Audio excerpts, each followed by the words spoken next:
ሰላም ለእናንተ ይሁን ክብራትና ክብራን፣ ሀና ሸቱ ነኝ። ያላችሁት የአረንጓዴ ገጾች ዩቲዩብ ቻናል ላይ ነው። ከኔ ጋር የተለያዩ አይነት ዘውግ ካላቸው የስነ ጽሁፍ ስራዎች ጋር ቆይታ ማድረግ ለምትፈልጉ ትክክለኛው ቤት ውስጥ ትገኛላችሁ። ስለሆነም ሰብስክራይብ በማድረግ ቤተሰብ እንድትሆኑ የአክብሮት ጥያቄን አቀርባለሁ። በዚህም ቪዲዮ ላይ ላይክ፣ ሼር፣ ኮሜንት በማድረግ ፍቅራችሁን ትገልጹልን ዘንድ በሰፊው እንጠብቃለን። በያላችሁበት ብሩህ ጊዜ ተመኘን።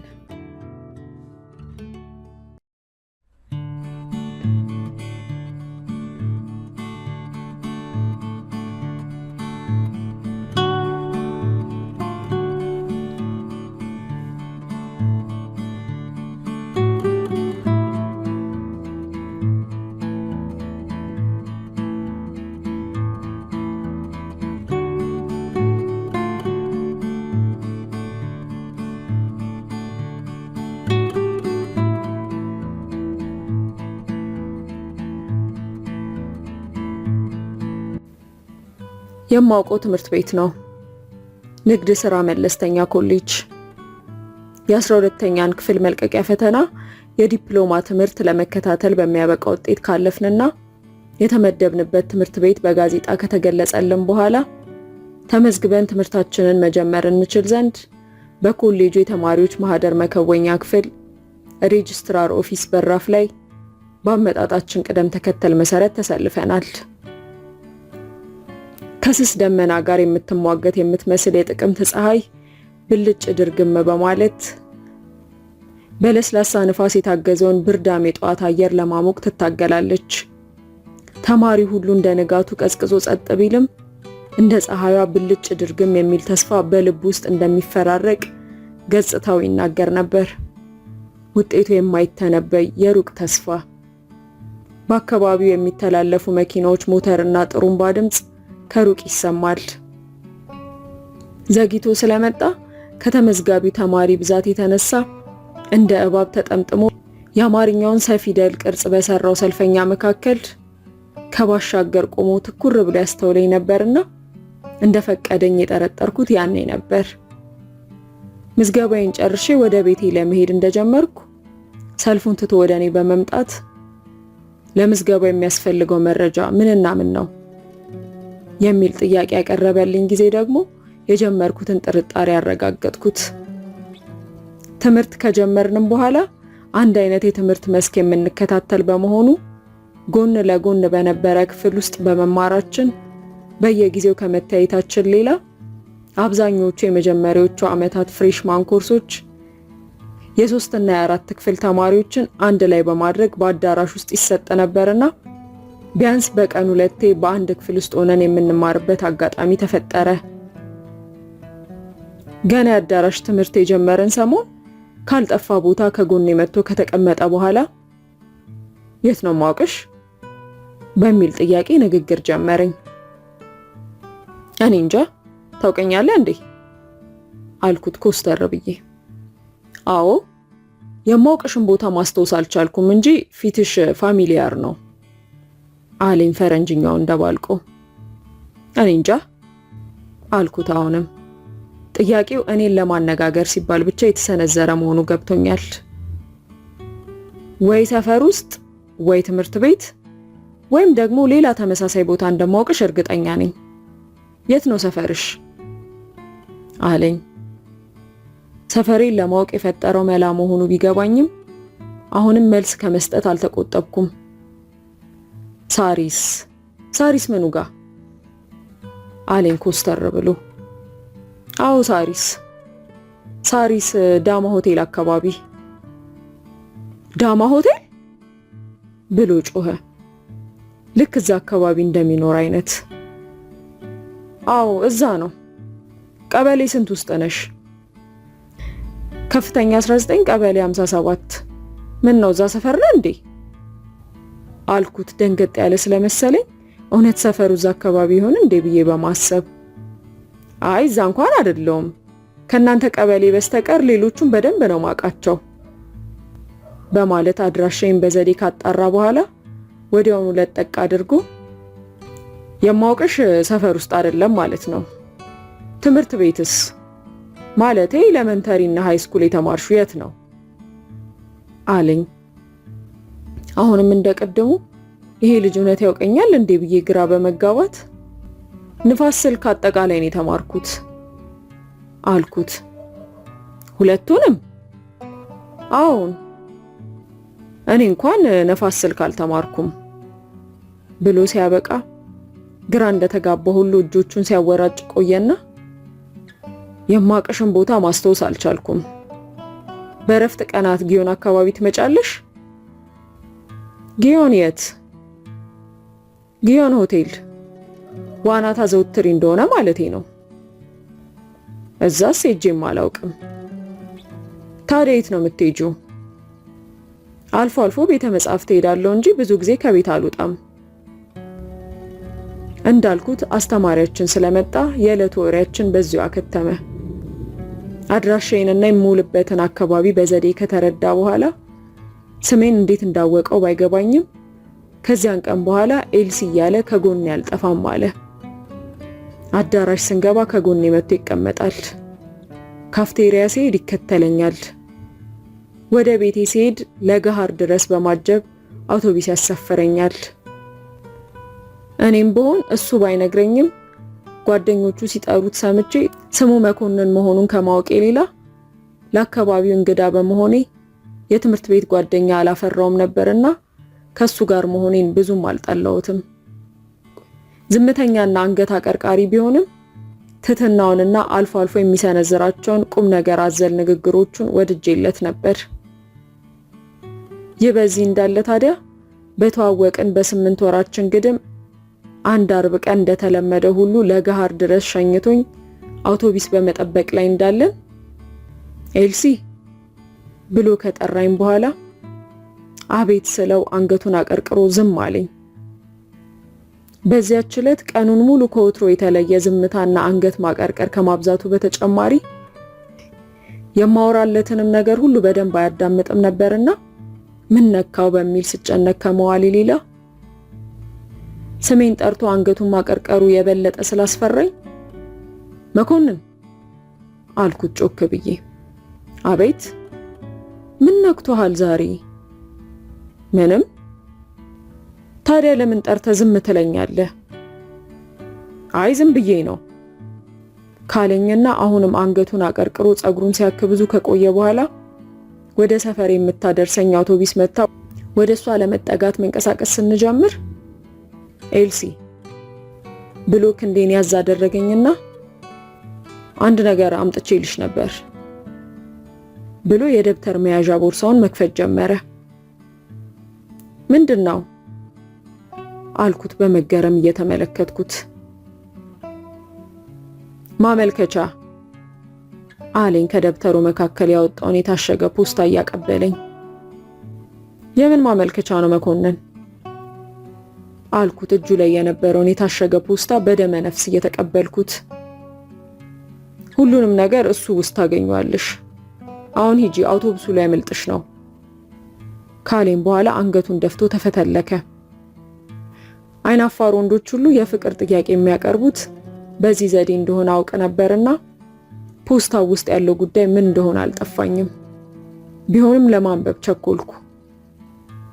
እቤት እንደደረስኩ ደብተሬን ከሳሎን አኑሬ ወደ ባኞ ቤት ሮጥኩና በሩን ቆልፌ ከአውቶቡስ እንደወረድኩኝ ከደብተር መያዣ ውስጥ አውጥቼ ኮቴ ኪሴ ውስጥ ያደረኩትን ፖስታ አውጥቼ እየተንቀጠቀጥኩ ማንበብ ጀመርኩኝ። ኤልሲ። ይህ በህይወቴ ውስጥ ስለ ፍቅር የተጻፈ የመጀመሪያው ደብዳቤ ሲሆን አንቺ ደግሞ በህይወቴ ውስጥ ለመጀመሪያ ጊዜ ያፈቀርኳት ሴት ትሆኛለሽ። ስለ ፍቅርና ስለ ፍቅረኞች ሲወሳ እንባዬ እስኪፈስ ድረስ የምስቅና ስለ ሴቶች ግድ የሌለኝ ሰው በሆነም ግፉ ቆጥሮ ደረሰ መሰለኝ ለመጀመሪያ ጊዜ ካየሁሽ ዕለት አንስቶ በፍቅርሽ ተነድፌያለሁ። ቀንና ሌሊት አንቺን ከማሰላሰል በስተቀር እህልና ውሃ አስጠልቶኛል። እንቅልፍ የለኝም። ትምህርቴን ማጥናት ተስኖኛል። ለኔ ያለሽን አቀባበል ደጋግሜ በማሰላሰል አጥጋቢ ያለመሆኑን የተረዳውና ያንድ በኩል ፍቅር ዘላቂነት እንደሌለው የማምን ሰው ሆኜም እንኳን ልቆጣጠረው ባልቻልኩት ኃይል ተገፍቼ ይህንን የጓደኝነት ጥያቄ የሚያቀርብ ደብዳቤ ጽፌልሻለሁ ከላይ እንደገለጽኩልሽ ጉዳዩ በህይወቴ ውስጥ የመጀመሪያ ከመሆኑ ሌላ ላንቺም ካለኝ ከፍተኛ ፍቅር የተነሳ ያለ አግባብ ስለምፈራሽ፣ በተጨማሪም እንኳን ላንቺ ለወደድኩሽ ቀርቶ ለማንም ሰው ቢሆን ሐሳቤን አቀነባብሬ ለመናገር ያልታደልኩ በመሆኔ ስሜቴን ለመግለጽ ከዚህ ኋላ ቀር የፍቅር መገለጫ ዘዴ ቀለል አማራጭ አላገኘውም። ኤልስዬ ያለ አግባብ ወድሻለሁ።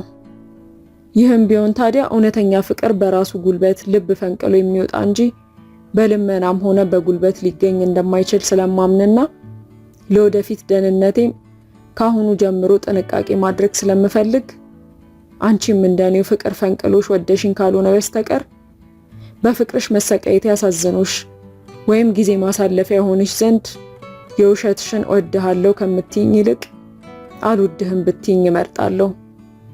አንዲትን ሴት የፈለኩትን ያህል በወዳት የኔን ያህልና ከኔ የበለጠ የምትወደኝ መሆኗን እስካላረጋገጥኩ ድረስ እሷ ጓደኛዬም ሆነ ሚስቴ ልትሆን እንደማትችልም በዚሁ አጋጣሚ ላሳውቅሽ እወዳለሁ።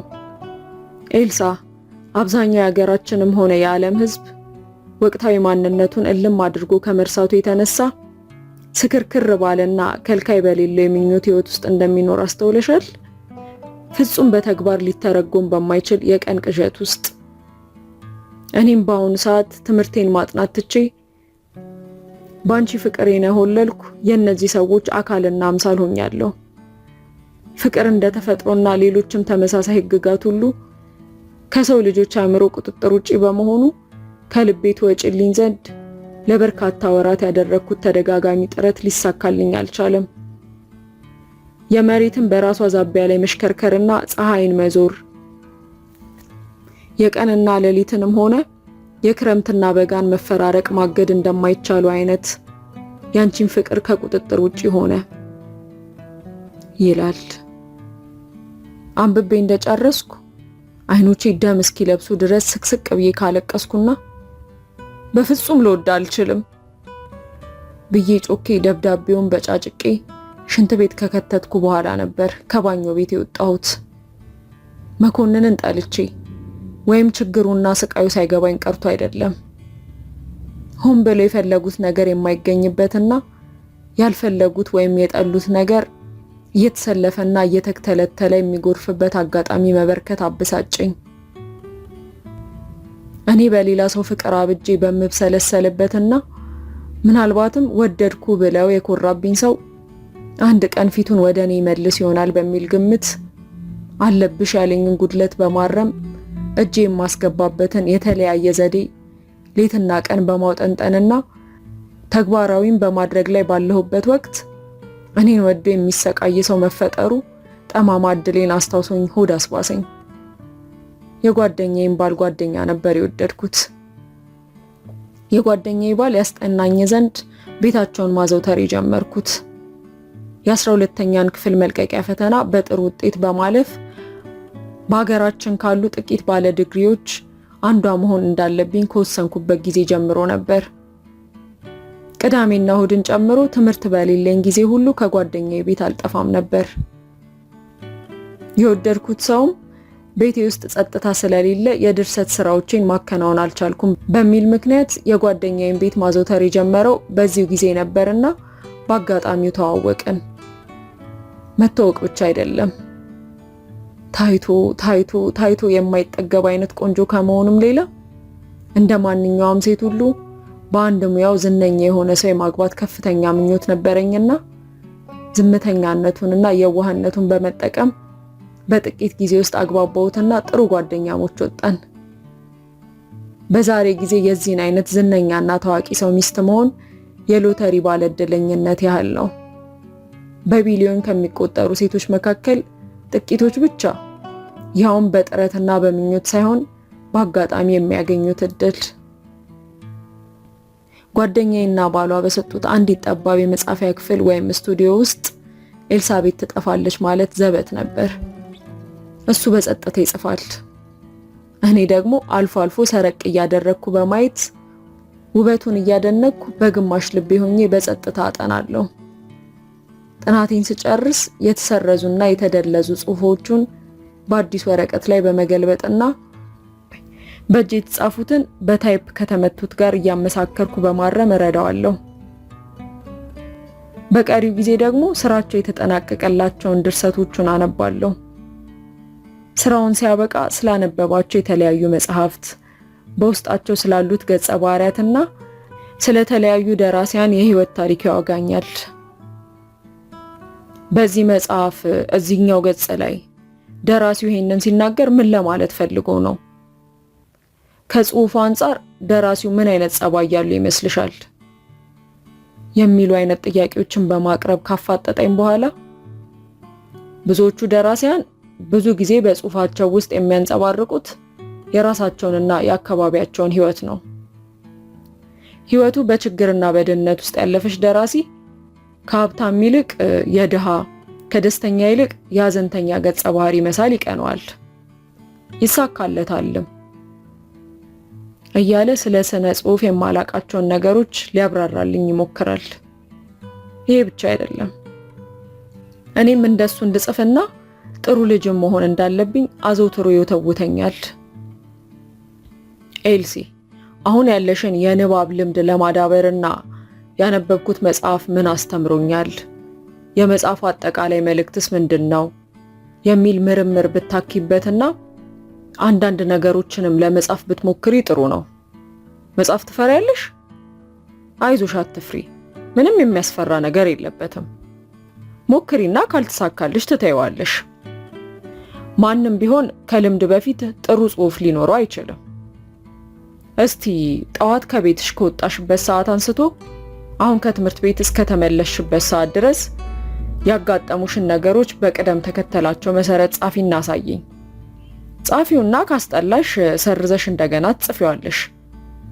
አሁንም ካስጠላሽ አሁንም ሰርዢና ጻፊ። እንደገናም ሰርዢ፣ ጻፊ፣ ሰርዢ፣ ጻፊ። በመጨረሻም ቆንጅዬ ጽሑፍ ይወጣልሻል።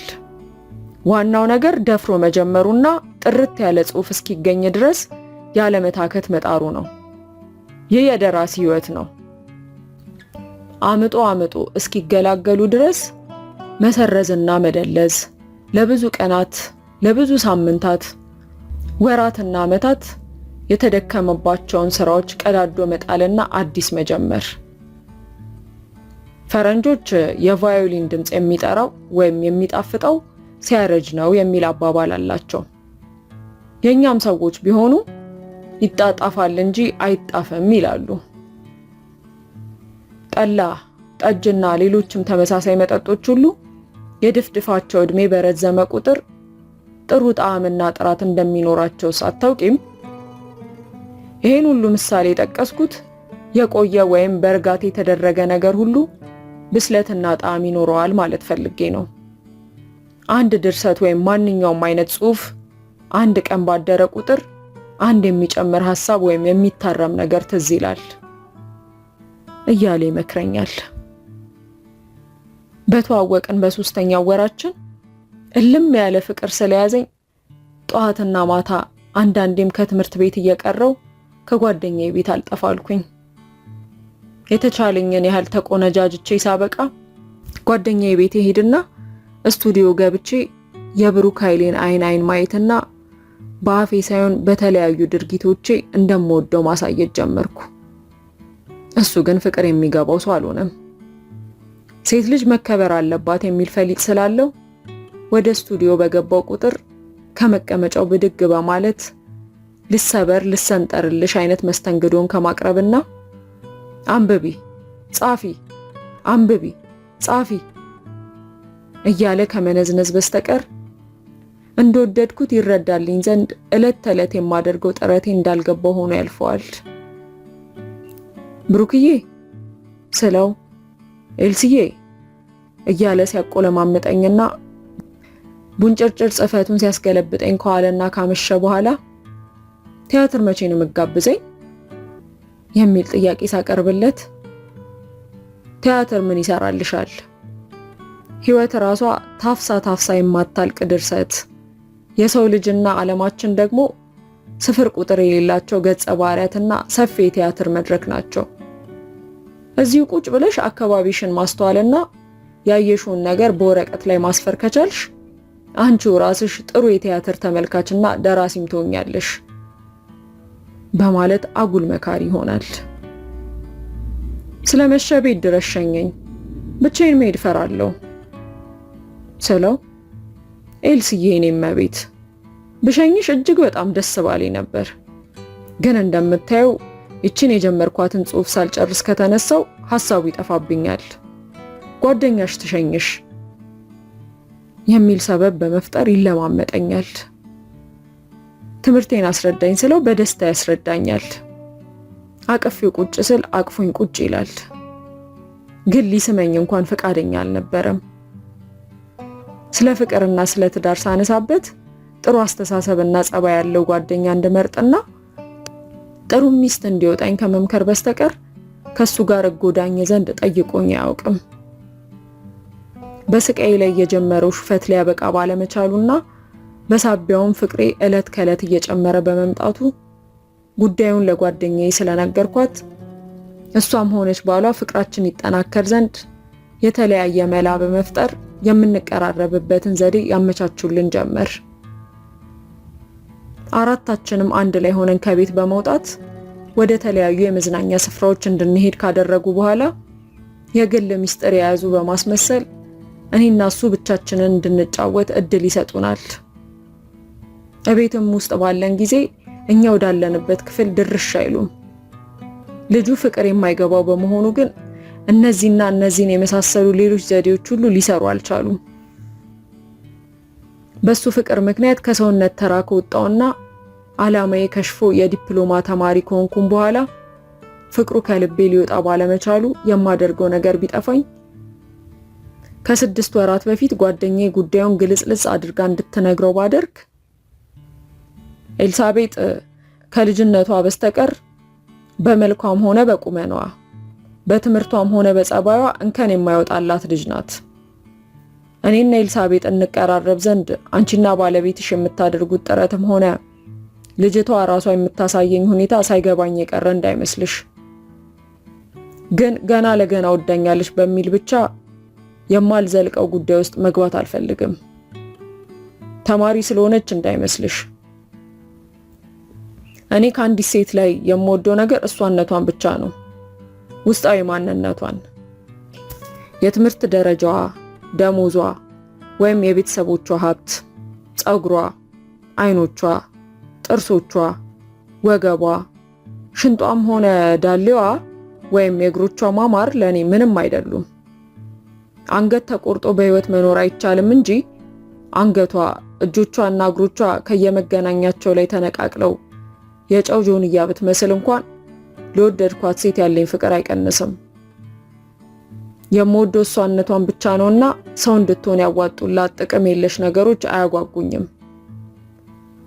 አካለ ጎዶሎችን ማለቴ አይነ ስውራንን፣ ደንቆሮችን፣ ዲዳዎችን ወዘተ ያገቡ ሰዎች አላጋጠሙሽም?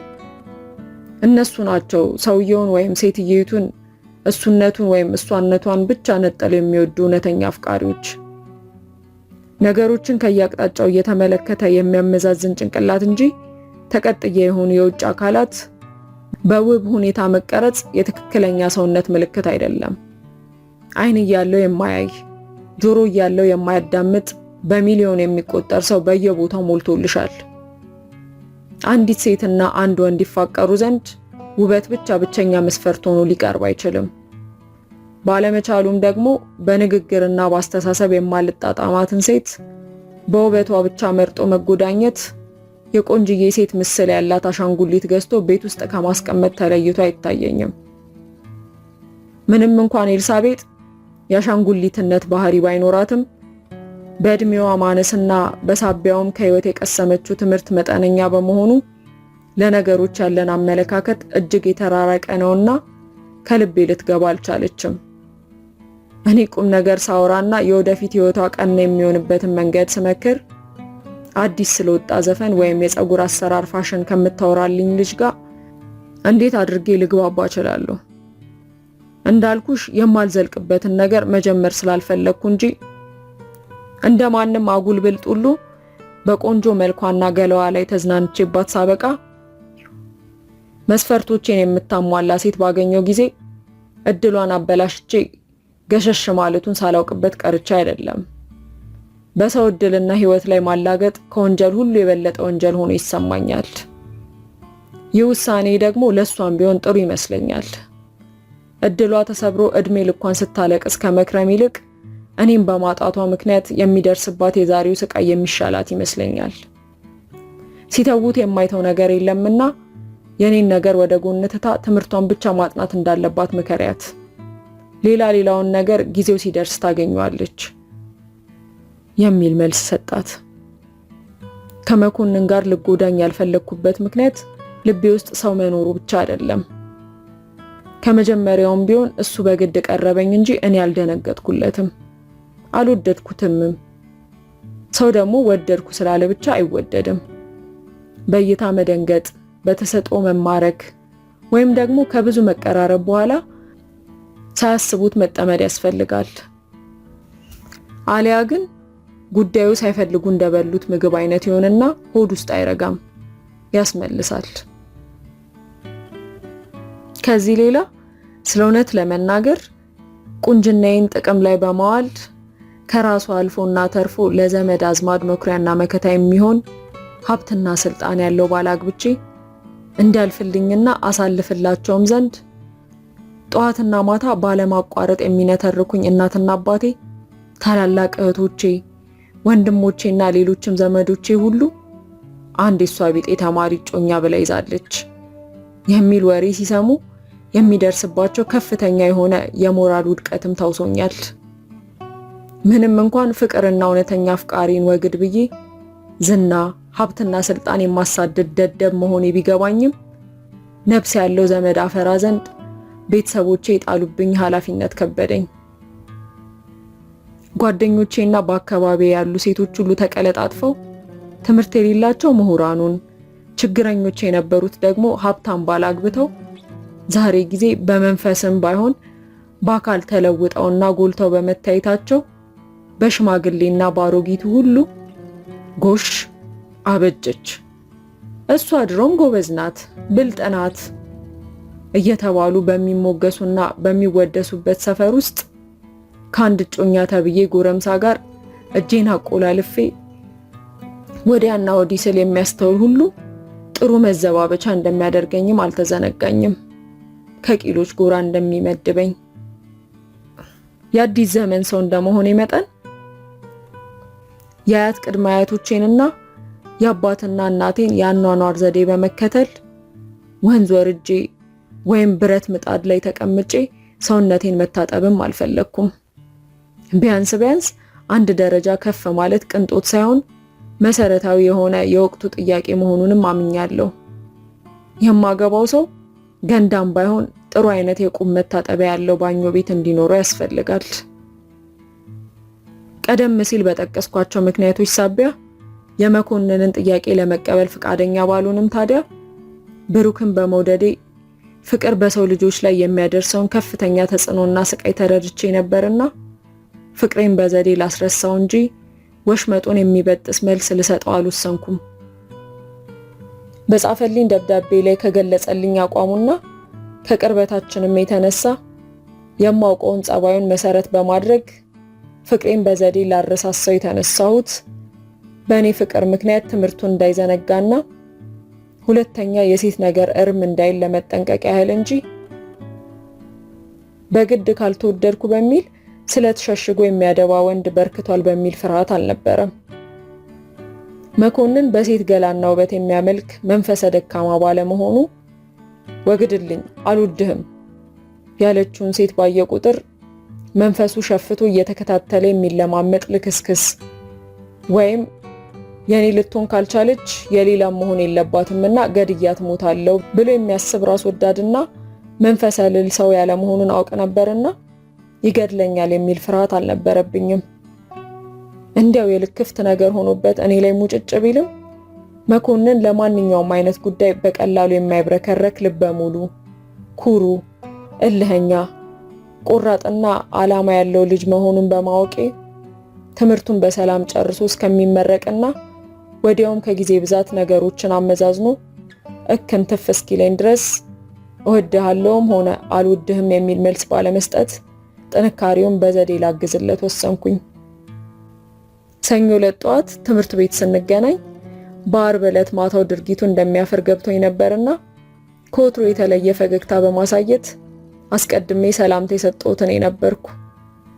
ያለ አግባብ ስለሚወደኝና በሳቢያውም በጣም ስለሚፈራኝ ከዚህም ሌላ ኩሩ በመሆኑ ቀድሜ እስካላነሳውበት ድረስ ጉዳይ ከምን ደረሰ የሚል ጥያቄ እንደማያቀርብልኝ ስለተማመንኩ የደብዳቤን መልስ ሰሞኑን እነግርሃለሁ በማለት የመጀመሪያው ብልሃቴን ተግባራዊ ያደረኩት በዚህ ዕለት ጠዋት ነበር። ለጠቃ አደረኩና ትምህርት ቤት እስኪዘጋ ድረስ የነበረውን 1 ወር የፈተና ወቅት በመሆኑ አጠናለሁ በሚል ሰበብ በእረፍት ሰዓት ከክፍል ባለመውጣት በአዳራሽ ትምህርት ክፍለ ጊዜም ሴቶች መሃል በመሆን አጠገቤ እንዳይቀመጥ በማድረግና ወደ ቤቴ በሚሸኘኝም ጊዜ ዘመድ እጠይቃለሁ፣ ለቅሶ ደርሳለሁ የሚሉ አይነት ዘዴዎችን በመፍጠርና ከዚያው ከትምህርት ቤቱ በራፍ ላይ ወደ ሌላ አቅጣጫ የሚሄድ ታክሲ ስሳፈር ከከረምኩ በኋላ የክረምቱን ወራት ክፍለ ሀገር ሄጄ እንደማሳልፍ ነግሬው የደብዳቤውን መልስ ሳይጠይቀኝ ተለያየን። የ2 ወር የእረፍት ጊዜን በብሩክ ኃይሌ ስቱዲዮ ውስጥ አሳልፌ ሳበቃ መስከረም ጠብቶ የአዲስ ዓመት ትምህርታችንንም ከጀመርን በኋላ መኮንን ያው የድሮ መኮንን ነበር። የደብዳቤውን መልስ አሁንም ባይጠይቀኝም ከቀድሞ የባሰ ኤልሲ በማለት አላስወጣ አላስገባ አላስቆም አላስቀምጥ ይለኝ ጀመር። አይናፋር በመሆኑ ከሴቶች ጋር ሲሆን ጠርቶ ሊያነጋግረኝ እንደሚያፈር አውቅ ነበርና አብሮኝ ከሚማሩ ሴቶች ጋር ቅርበት መፍጠሩ የሚያዋጣ ዘዴ መሆኑ ስለገባኝ ከክፍሌ ሴቶች ጋር መግባትና መውጣት ጀመርኩና ጥቂት ቆይቼ ደግሞ እኔ ባለውበት አካባቢ ከሚኖሩ 2 ሴቶች ጋር ጓደኝነት ፈጥሬ አልፎ አልፎ ከነሱ ጋር በመሄድ በልሸኝሽ ሰበብ የሚፈጠረውን ግንኙነታችንን ቀነስኩ። በአዲስ ዓመት የአዳራሽ ትምህርት አለመሰጠቱም አንድ ሰላም ፈጥሮልኝ ነበር።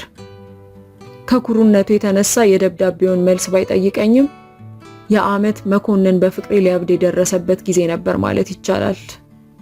ጸጉሩን አያበጥርም፣ ልብሱን በስነ ስርዓት አይለብስም፣ ብቸኝነትም አብዝቶ ነበር። በተገናኘን ቁጥር ሰውነቱ ይንቀጠቀጣል፣ ምላሱ ይተሳሰራል። ዓመቱ እኔም ብሆን እንደ እብዶኝ የቀረብኩበት ነበር። ጠዋት ወይም በእረፍት ሰዓት ከጓደኞቼ ጋር ሆኜ በትምህርት ቤት ቅጥር ግቢ ውስጥ ስንሸራሸር ካየሁት ሁኔታውን ከሩቅ ሆኜ ካጣራው በኋላ የከፋው ከመሰለኝ ያለበት ቦታ ድረስ ሄጄ ወይም ከጓደኞቼ ፈንጠር ብዬ ወደ እኔ እንዲመጣ በመጥራት ፍልቅልቅ እያልኩ አጫውተዋለሁ። ይህንን የቤት ስራ ሰርተልኝና ይህንን ጽሑፍ ገልብጥልኝ፣ አሞኛል እለዋለሁ ውሸቴን። ካለበት ጠርቼ ከሳክ፣ ጠቆርክ፣ አሞሃል አይደል? ታስታውቃለህ ወይስ ምን ሆነ ነው? ቤተሰብ ደህና አይደለም እንዴ? ና ከኛ ጋር ሻይ ጠጥተህ ትመለሳለህ እለዋለሁ። ደስተኛ ፊት ያየሁበት ጊዜ ደግሞ ከሩቁ እጄን አውለብልቤለት ወይም እንዳላየሁኝ አልፈዋለሁ። ትወደኛለችምም ሆነ አትወደኝም ብሎ እንዳያምን ግራ አጋባሁት። ከዛሬ ነገ እሺ ትለኛለች ብሎ በተስፋ እንዲኖር። ከትምህርት ቤት ስወጣ ድንገት ካገኘኝና ከሸኘኝም ተመሳሳይ እርምጃ ወስድ ነበር። አንዳንድ ቀን ከትምህርት ቤት አንስተን ለጋር እስክንደርስ ድረስ በአስተማሪዎቼ ወይም በሌላ ነገር የተበሳጨው በመምሰል ለሚያወራልኝ ወሬ ሁሉ ቀና መልስ አልሰጠውም፣ ንጭንጭ አበዛለሁ። ሌላ ጊዜ ደግሞ ሳጫውተውና ሳሳሰቀው ቆያለሁ። ተስፋ ቆርጦ የተወኝ ዘንድ በቅርብ ጊዜ ውስጥ ትምህርቴን ትቼ ወደ ውጭ ሀገር እንደሚሄድና የወደፊት ኑሮዬም በዛው እንደሚሆን፣ የውጭ ሀገር ዜጋ እስካላገኘው ድረስ ትዳር መመስረት እንደማልፈልግ፣ ምናልባት ሀበሻ የማገባም ከሆነ ከፍተኛ ዕውቀትና ሀብት ያለው ሰው መሆን እንዳለበትና አንዳንዴም ልብ ወለድ ታሪክ ፈጥሬ የተለያዩ ወንዶችና ሴቶች በተማሪነታቸው ወቅት ከመፋቀራቸው የተነሳ የደረሰባቸውን ውድቀት አወጋዋለሁ። በእኔ ምክንያት ትምህርቱን ማጥናት አቅቶት እንዳይወድቅና እኔንም ለማስደሰትና እጁ ለማግባት ሲል በርትቶ ያጠና ዘንድ ቴስትም ሆነ ፈተና በደረሰ ጊዜ ሁሉ ካለበት ፈልጌና አስፈልጌ አብሮኝ እንዲውልና እንዲያስጠናኝ ካደረኩ በኋላ የፈተናው ጊዜ እንዳለፈ የቀድሞ ተግባሬን እጀምራለሁ። በመጨረሻ ታዲያ ተሳካልኝ።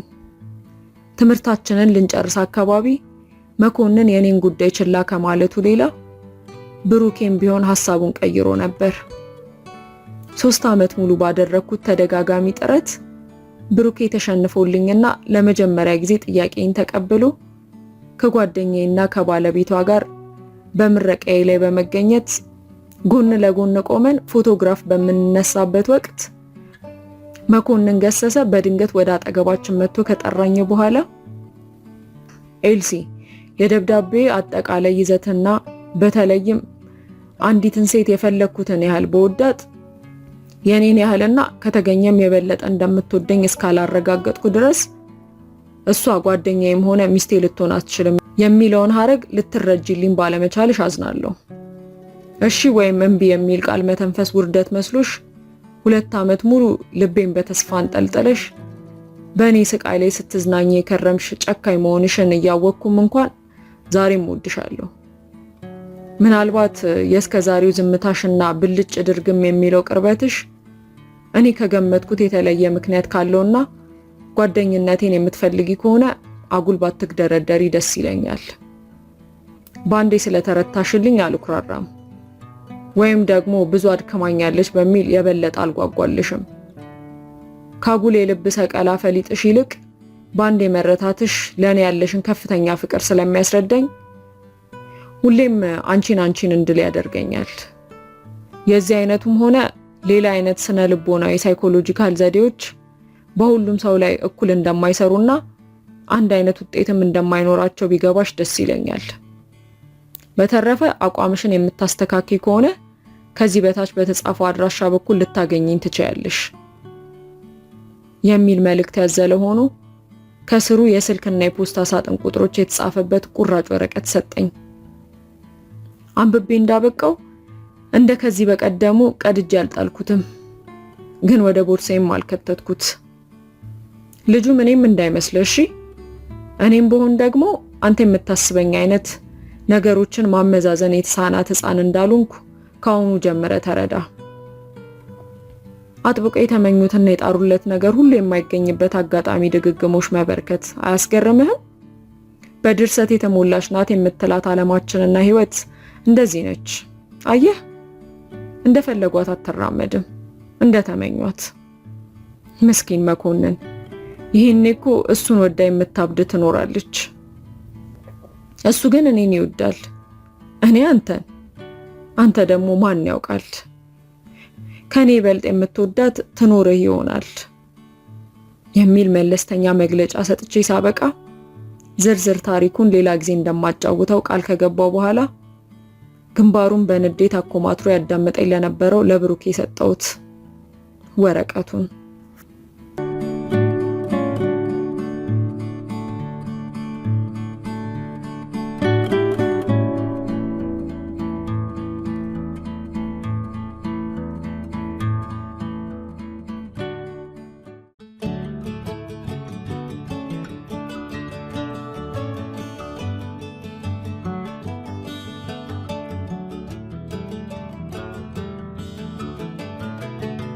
ሰላም ለእናንተ ይሁን ክብራትና ክብራን፣ ሀና እሸቱ ነኝ።